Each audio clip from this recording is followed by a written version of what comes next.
As of today, the CDC has reported 5 cases of the novel coronavirus infection here in the United States.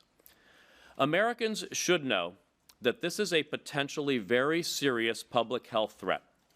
But at this point, Americans should not worry for their own safety. The death toll here in the U.S. has now risen to more than 51,000, with the number of cases hovering above 900,000. Last week at this time, there were 700,000 cases. Would you prefer a 14-day just sort of national shutdown to slow this down? You know, I would prefer as much as we possibly could. I think we should really be overly aggressive and get criticized for overreacting.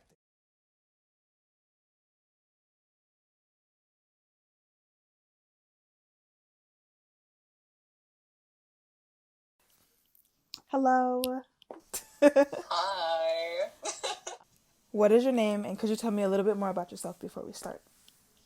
Okay. I'm Jeanette Chen. I'm a freshman at the University of Vermont, but I live in New York. I'm a classical civ major, so that's what I do. That's me. My name is Jack Hernandez. I am a student at Texas Christian University. I'm studying physics and astronomy with a minor in writing and mathematics. What do you do or did do before the quarantine began a couple weeks ago? Pretty busy, actually.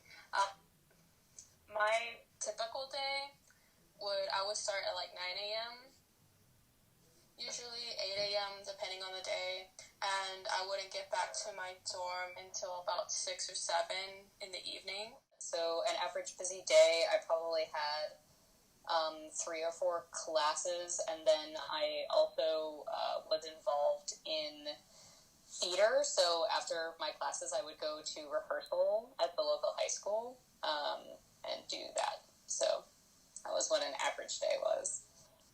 How did your school adjust to distance learning, if at all? So they sent us, we were on spring break when they made the announcement that we weren't going to be coming back. And they, instead of extending spring break, they gave us 2 days for professors to send us what we were going to do.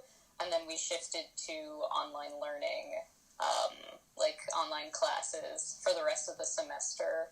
And they still provided emergency housing on campus, but you had to apply for that. Being stuck at home all day, every day has to have had some sort of effect on you emotionally or mentally. You don't have to get too specific, but could you describe to me how you've been feeling?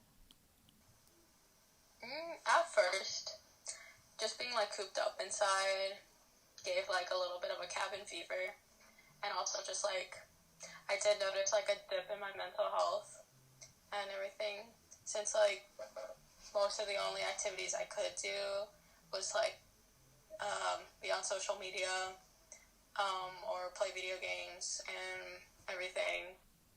I think you said it before. I've definitely been feeling unmotivated and just kind of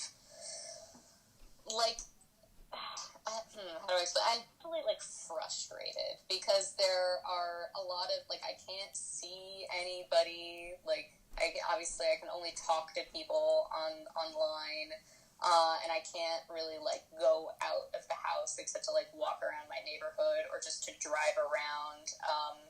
And it's definitely isolating. I mean, obviously social distancing is all about isolation, but just mentally too, it's pretty taxing not being able to be in an environment in which, that was made for learning, with the whole remote instruction thing for college. So it definitely, it takes a toll on your motivation and your mental state, for me at any rate.